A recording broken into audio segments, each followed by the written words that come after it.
So is the chest, the pectoral area. So we're going to go to the bench, and what I'm going to do is I'm going to hand you these, if you could sit on the bench. And what we'll do is, yeah, we'll have you lying back on your back. Good.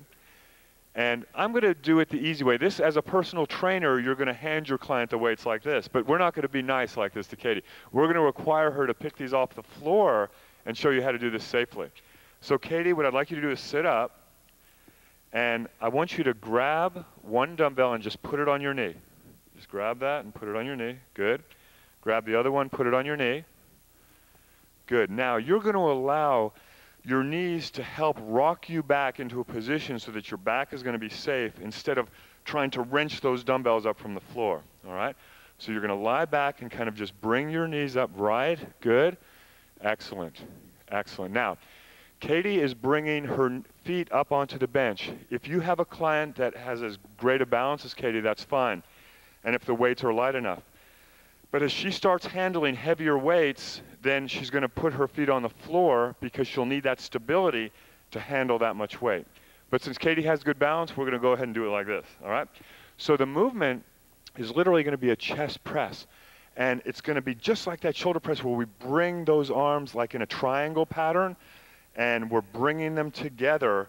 But I'm going to show you some things that have changed in the fitness industry in the last few years. So, Katie, what we'll do is we're going to start you with your shoulders parallel. So your elbows are literally parallel with the bench, and they don't go below this. And then we're going to press up, and the weights don't actually touch, but they get just almost touching. Good. And back down. Excellent. So this is a perfect range of motion, and she's doing it absolutely correct. Where you see that her thumbs aren't going in and out. She's not doing any type of, twisting action that could cause problems to the rotator cuff.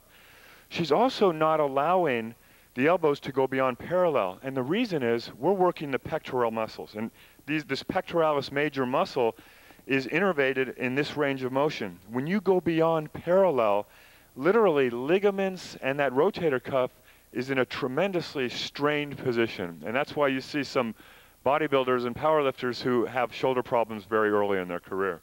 Excellent. So Katie's going to do one more repetition here. Beautiful job. Now, I'm going to take these weights away, and I'm going to allow you to sit up, take a break for a moment, and we're going to talk about the importance of weight training just for a second. Do you realize, Katie, that for every pound of muscle that you gain, your body is going to burn an additional 50 calories a day? So think, add that up. And what happens to people, a lot of folks, what they do is they don't do any type of training at all, and they lose a half a pound of muscle a year, and that's what you lose after age 25. 10 years later, that's, half a pound, that's 26 pounds. 20 years later, see how people gain fat as they get older just because they're not weight training, just because they're losing muscle. Their metabolism is slowing down.